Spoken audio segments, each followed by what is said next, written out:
Hey everybody, it's Gail and I am here today with this astounding mod dress.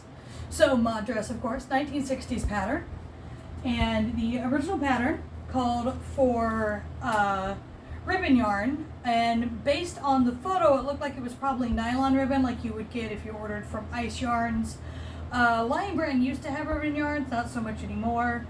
But I went in a slightly different direction, partly because shipping on Ice Yarns from Iceland to the States is a lot of fucking money. I went on Hobby and got my hands on World of Yarn Java, which is a cotton tape yarn. So this is 100% cotton. Worked on a K-hook, which is what was recommended, and I mean, it came out perfectly. This is the largest size. I chose that to be able to fit my hips in, and I mean, I cannot tell you how in love I am with this dress. I mean, obviously.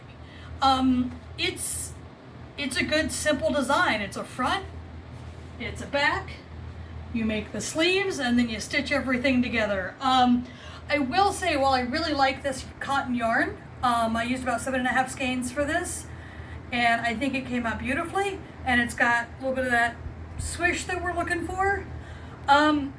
Definitely heavier than if I had made it with a nylon ribbon, which would have draped differently and just been more open. This is a fairly dense yarn, and it's 3/8 of an inch wide.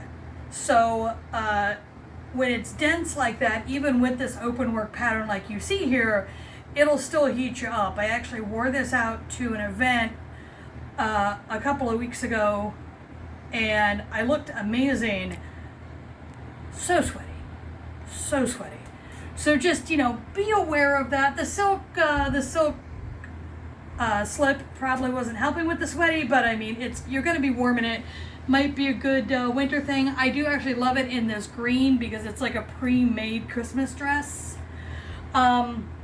Yeah, so this is fun. It's sexy. It's easy to make. It's just a repeat all the way down with an extra chain stitch added between. Here, come in close, babe.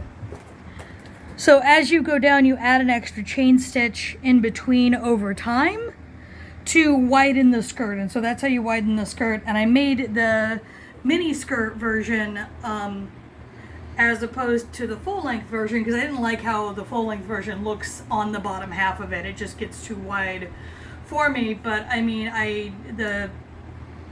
this is a little bit longer than the original mini skirt version, but it's really, really close, and I like this length. I like the vibe of it. I love the sleeves, these giant sleeves with a little picot stitch.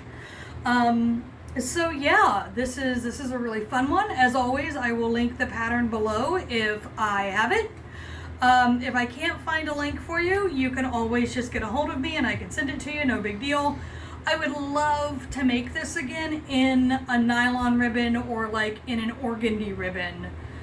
You can get bulk organdy off of Amazon and some other places, and I would love to do it in that lighter weight ribbon that it was originally intended for, just to feel the difference. Although I feel like wearing this much in nylon would also be very sweaty, but we'll see, I guess, if I get back to it.